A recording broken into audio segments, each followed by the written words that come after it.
Noah. Okay. Sarah Hamlin. Alyssa Wilson. Joseph.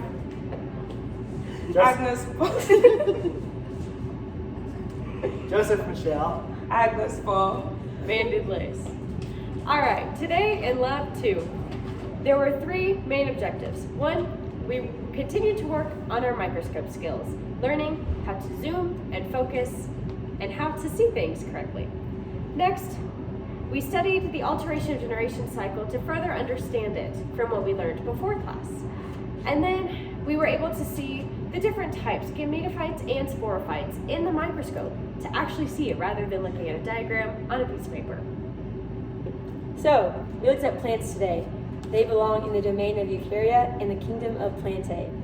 There are 2 types of plants, nonvascular and vascular. This is different types based on how they obtain water. So for nonvascular plants, they obtain water via diffusion and osmosis. They have to be in wet environments, and they're often short and small. They do not have roots, nor stems, nor leaves. And their dominant generation, is gametophyte.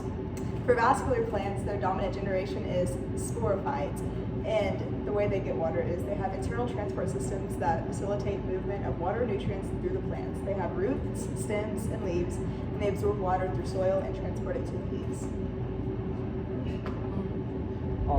So some of the plants we studied today were ferns, and ferns are some of the most diverse plant types on Earth.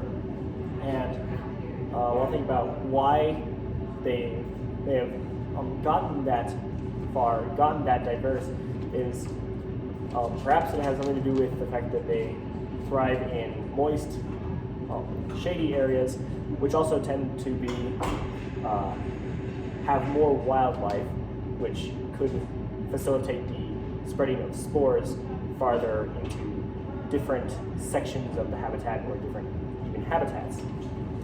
And then they also have a